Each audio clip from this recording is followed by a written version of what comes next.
Hello students, आज हम लोग क्लास 9 के थर्ड लेसन की poem the seven age of man का अध्ययन करेंगे। यह पोयम विलियम शेक्सपियर के द्वारा लिखी गई है। ठीक है, देखिए जैसे इस चैप्टर का नाम है the seven age of man. ठीक है, सेवन एज का मतलब होता है 7 अवस्थाएं। ठीक है, ऑफ मैन यानी किसकी? मनुष्य की। ठीक है, यानी मनुष्य की 7 अवस्थाएं।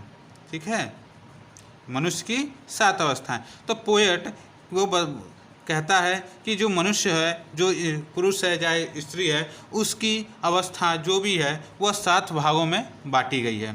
यानी उसकी जन्म से लेकर मृत्यु तक की अवस्थाएं कितनी हैं? 7 हैं। ठीक है, और वह उसी 7 अवस्थाओं का अध्ययन कराना चाहता है या आपको बताना चाहता है इस पोएम के माध्यम से। और यह जो पोएम आप लोग की है, थर्ड लेसन है the seven age of man, यह नया सिलेबस में आप लोग के ऐड हुआ है। ठीक है, ये पिछले सत्र में ही ऐड हुआ है, पिछले नहीं 2 साल पहले यही ऐड हुआ है। ठीक है, तो हर तरह से ये महत्वपूर्ण पोएम है। आइए इसके टेस्ट का अध्ययन करते हैं, जिसमें यह पोएट मनुष्य की 7 अवस्थाओं के बारे में बताया है। देखिए पहला स्टेंजा आप लोग का शुरू होता है, all the world's a stage. All the world सभी संसार ए स्टेज एक रंगमंच है। संसार पूरा क्या है? पूरा संसार एक रंगमंच है। एंड और all the man and women और सभी पुरुष और स्त्री मेयरली पेयर साधारणतः खिलाड़ी हैं। साधारणतः खिलाड़ी हैं। They have their exit and their entrance. ठीक है, एंट्रेंस मतलब प्रवेश, एग्जिट मतलब जाना। तो कह रहा है उनका खुद का अपना आने का समय और जाने का समय निर्धारित होता है। यानी जो मनुष्य पैदा हुआ है तो उसके मरना तो है ही है, तो वही कह रहा है कि उनका खुद का अपना आने का समय और जाने का समय निश्चित होता है। एंड और वन मैन एक आदमी इन हिज टाइम, और कह रहा है एक मनुष्य अपने समय में, इन हिज टाइम अपने समय में प्ले अभिनय करता है, मैनी पार्ट्स कई भागों का अभिनय करता है। अब लास्ट लाइन में कह रहा है यहाँ पे हिज एक्ट्स, उसके जो कार्य हैं, उसके जो अभिनय हैं, बीइंग 7 एज कितने अवस्थाओं में है? 7 अवस्थाओं में है। ठीक है, यानी पोएट बता रहा है कि जो मनुष्य की जो अवस्थाएं हैं पूरे आयु की, वह 7 भागों में बांटी गई है। आइए उसका अध्ययन करते हैं। पहली अवस्था देखिए आप लोग का कह रहा है, at first the infant. At first and सर्वप्रथम इन्फेंट यानी पहली अवस्था उसकी किसकी है? एक नवजात शिशु की। इन्फेंट मतलब होता है नवजात शिशु जो अभी पैदा हुआ है। ठीक है, म्यूलिंग मतलब होता है रोना। ठीक है, रोना। पोकिंग मतलब है उल्टी करना। ठीक है, इन द नर्स आर्म यानी जो नवजात बच्चा पैदा होता है वह नर्स के यानी जो स्वास्थ्यकर्मी है, जो डॉक्टर है, उसके हाथों में क्या करता है? सर्वप्रथम म्यूलिंग मतलब होता है रोता है, और पोकिंग मतलब होता है उल्टियाँ करता है। एंड और देन तब यानी पहली अवस्था तो उसकी नवजात शिशु हो गई। अब यहाँ पर कह रहा है एंड तब, एंड देन और तब द विनिंग स्कूल बॉय, इसकी जो अगली अवस्था यानी दूसरी जो अवस्था है वह किसकी होती है? ए विनिंग स्कूल बॉय यानी एक रोते हुए स्कूल के लड़के के की होती है। विनिंग मतलब होता है रोना। ठीक है, रोना जानते हैं ना, आहें भर भर के रोते हैं बच्चे जब स्कूल जाते हैं। तो आप लोग पहले देखे होंगे जब बच्चे पहली बार स्कूल जाते हैं तो बहुत रोते हैं, तो उसे ही हम विनिंग कहते हैं। ठीक है, विथ हिज स्केचल यानी अपने बस्ते के साथ। एंड शाइनिंग मॉर्निंग फेस, देखिए शाइनिंग मतलब होता है चमकदार, मॉर्निंग मतलब सुबह, और फेस मतलब चेहरा, यानी सुबह के समय उसका चेहरा बहुत ही चमकदार होता है।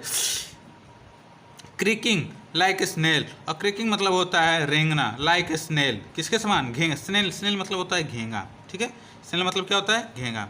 तो बता रहा है यहाँ पे कि उसकी जो दूसरी अवस्था होती है वह एक स्कूल के बच्चे की होती है जो अपने बस्ते के साथ, ठीक है, बस्ते के साथ सुबह के चमकदार चेहरे के साथ वो एक स्नेल के समान, एक घेंगे के समान रेंगता है। अनविलिंगली टू स्कूल, अनविलिंगली मतलब होता है बिना इच्छा के टू स्कूल जाते हुए, यानी बिना इच्छा के स्कूल जाते हुए। एंड और देन तब, अभी देखिए यहाँ पे तीसरी अवस्था के बारे में बता रहा है। एंड देन द लवर, और तब उसकी जो अगली अवस्था होती है वो किसकी होती है? एक प्रेमी की अवस्था होती है। किसकी होती है? एक प्रेमी की अवस्था होती है। Saying like a furnace, saying मतलब होता है आहें भरना। साइंग मतलब क्या होता है? आहें भरना। लाइक ए फर्नेस किसके समान? भट्टी के समान। लाइक मतलब समान और फर्नेस मतलब भट्टी। With a woeful ballad, with a woeful, देखिए वोफुल मतलब होता है दुखद, दुखपूर्ण। अब बैलाड मतलब होता है गीत।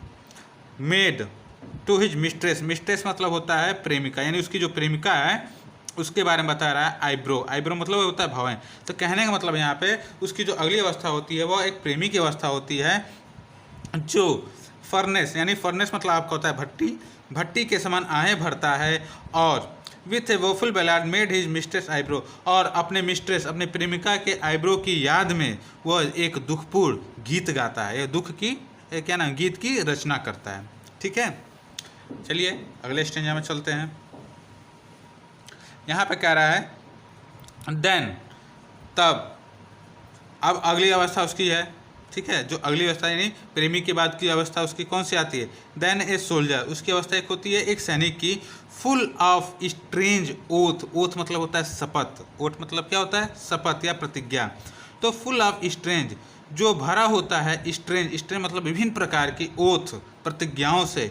एंड बियर्ड लाइक ए पार्ड, देखिए बियर्ड मतलब होता है दाढ़ी मूछें, ठीक है, दाढ़ी मूछे के बारे में बोल रहा है। लाइक ए पार्ड, देखिए पार्ड लेपार्ड होता है, ठीक है, लेपार्ड मतलब होता है तेंदुआ, ठीक है, तो यहाँ शॉर्ट में उसको लिखा है पार्ड यानी तेंदुआ। और वह तेंदुए के समान अपने दाढ़ी और मूछों को रखता है। ज्वेलस इन ऑनर, और वह सम्मान के लिए जलता रहता है। ऑनर मतलब सम्मान और ज्वेलस मतलब जलन, और वह सम्मान प्राप्त करने के लिए जलता रहता है। सडन, सडन मतलब अचानक। एंड क्विक, और जल्द ही। इन क्वेरल, वह झगड़ने लगता है या लड़ने लगता है। कहने का मतलब है जब युद्ध होता है तो वह लड़ने के लिए हमेशा तत्पर रहता है, जब अपने विरोधियों से, अपने दुश्मनों से लड़ने के लिए तत्पर रहता है। कहने का मतलब यहाँ पे ठीक है, क्वेरल, क्वेरल मतलब होता है झगड़ा। तो झगड़ा मतलब आपसी झगड़ा नहीं, यह जो सोल्जर होता है यह देश की सेवा के लिए तत्पर रहता है। क्या करने के लिए? झगड़ा करने नहीं, लड़ाई करने के लिए अपने दुश्मनों से।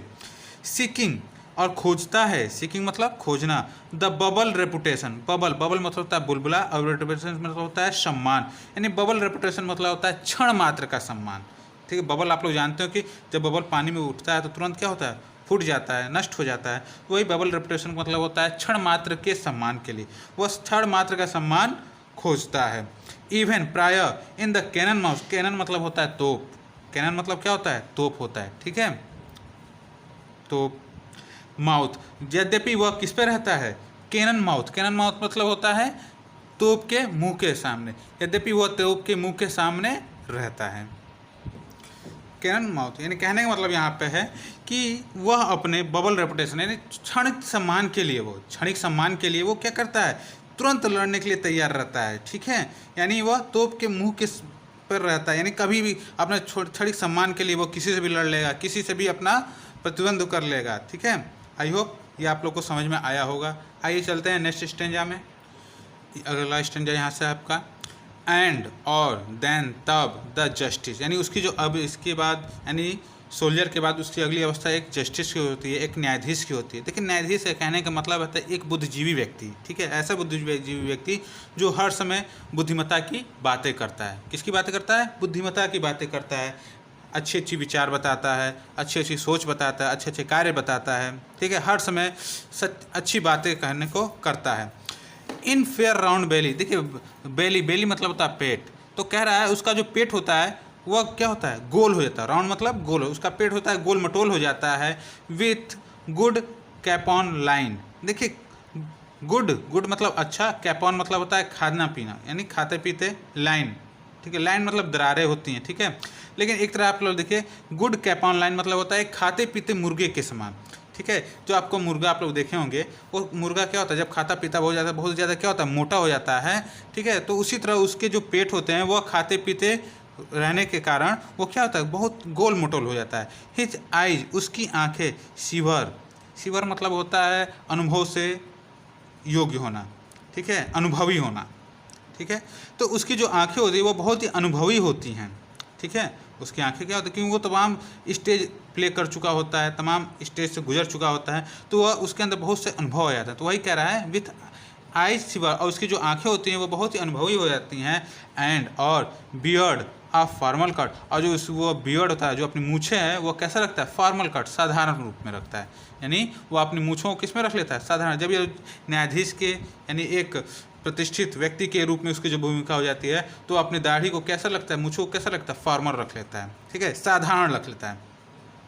फुल ऑफ वाइज सौ मतलब होता है कहावतें, ठीक है, सॉज मतलब क्या होता है कहावतें, एंड मॉडर्न इंस्टेंस, इंटेंस मतलब होता है उदाहरण, इंटेंस मतलब क्या होता है उदाहरण, और वह होता है कह रहा है कि फुल ऑफ वाइज सॉज यानी वह बहुत ही बुद्धिमत्तापूर्ण कहावतों और आधुनिक, मॉडर्न मतलब आधुनिक उदाहरणों से भरा होता है। देखिए फुल है, ठीक है, गलती हो गया है, फुल है, ठीक है, full of wise saws and modern instances, तो वह महत्वपूर्ण या बुद्धिमत्तापूर्ण या बुद्धिमानीपूर्ण कहावतों और आधुनिक उदाहरणों से भरा होता है, एंड और सो इस प्रकार ही प्ले हिज पार्ट, वह अपने अभिनय को करता है। ठीक है, आइए स्टेंज अगले स्टेंजा में चलते हैं। लास्ट स्टेंजा है आप लोग का, जो उसकी चौथी अवस्था है, छठी अवस्था है, उसका अध्ययन करते हैं।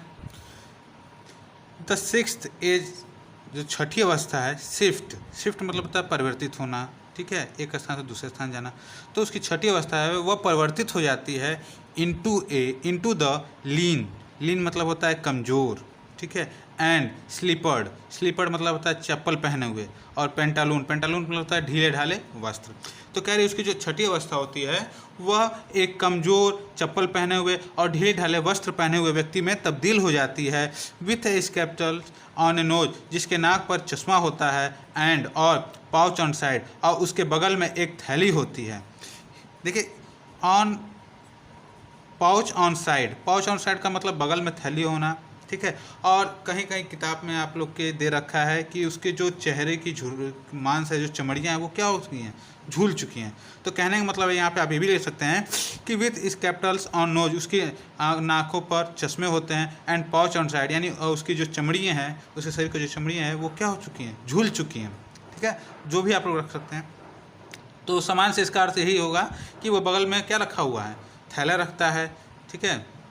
हिज यूथ मतलब होता है युवा अवस्था, और होज मतलब कपड़े, कह रहा है हिज यूथ होज, उसके युवा अवस्था के कपड़े वेल सेव्ड भली प्रकार से सुरक्षित रखे गए होते हैं, and a world too wide, और ए वर्ल्ड मतलब संसार, टू वाइड बहुत ही बड़ा हो जाता है, बहुत ही विस्तृत हो जाता है, फॉर हिज उसके लिए, श्रंक सैंक, ठीक है, श्रंक सैंक का मतलब होता है कि घुटने से, यानी जो पैर की निचला भाग होता है, घुटने से लेकर पैर के निचले भाग तक, यानी कह रहा है कि यहाँ पे देखिए कह रहा है ए वर्ल्ड टू वाइड, यानी संसार उसके लिए बहुत ही बड़ा हो जाता है, विस्तृत हो जाता है, फॉर ही श्रंक सैंक यानी उसके पैर क्या हो गए हैं, सिकुड़ गए हैं। श्रंक सैंक का मतलब पैर का सिकुड़ना, यानी क्या जो पैर का निचला हिस्सा होता है और घुटने तक के हिस्से को श्रंक सैंक कहते हैं, और इसका मतलब होता है कि वहाँ पे सिकुड़ना यानी बेजान हो जाना, ठीक है, यानी उसके निचले पैर का जो हिस्सा है वो क्या हो चुका है, बेजान हो चुका है,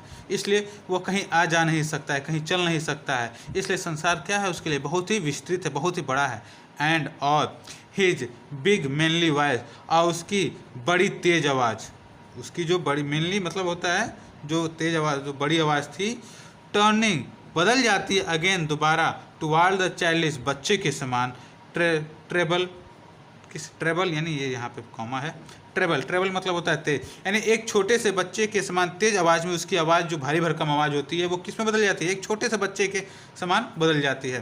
पाइप्स मतलब होता है एक वाद्य यंत्र होता है, ठीक है, पीढ़ी भी समझ सकते हैं आप लोग, pipes and vessel in his sound, और जब वो बोलता है हिज साउंड यानी उसकी आवाज़, यानी उसकी आवाज़ में वेसल मतलब सीटी और वाद्य यंत्र जो पाइप के हैं पीढ़ी की आवाज़ें आती रहती हैं, ठीक है। लास्ट सीन कह रहा है, last scene of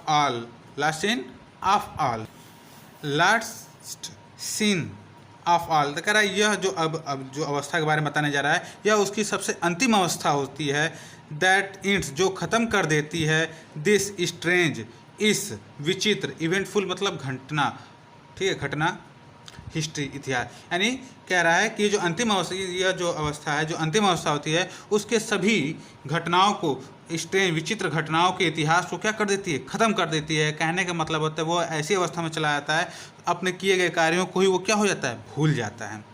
its second चाइल्डनेस, और यह उसका दोबारा बचपन होता है, यानी वह फिर से दोबारा बचपना में आ जाता है, क्योंकि बचपना में जो बच्चे होते हैं उनको ज़्यादा कुछ याद नहीं रहता है, तो वह कह रहा है दोबारा उसी अवस्था में आ जाता है। एंड और मेयर ऑब्लिवियन, ऑब्लिवियन मतलब होता है भूलने की आदत, ठीक है। और वो ज़्यादातर क्या हो जाता है, भूलने के आदी बन जाता है, यानी भूलक्कड़ हो जाता है। और कैसे, सेंसेस बिना किसी के दांत के, सेंस मतलब बिना किसी, सेंसिस बिना किसी दांत के, सेंस आइज बिना किसी आंखों के, यानी बिना किसी दृष्टि, यानी उसकी आंखों की रोशनी भी चली जाती है। सेंस टेस्ट और स्वाद बिना किसी स्वाद, यानी उसका जो स्वाद होता है वो भी क्या होता है, ख़त्म हो जाता है। सेंस एवरीथिंग, और उसका सब कुछ खत्म हो जाता है, ठीक है। अंततः वो क्या हो जाता है, मृत्यु को प्राप्त हो जाता है। और इस प्रकार से पोएट ने मनुष्य की 7 अवस्थाओं का वर्णन किया है। आई होप इस पोएम आपको अच्छी तरह से समझ में आया होगा, ठीक है। अगर आया होगा समझ में तो लाइक, सब्सक्राइब और शेयर जरूर कीजिएगा। Good bye.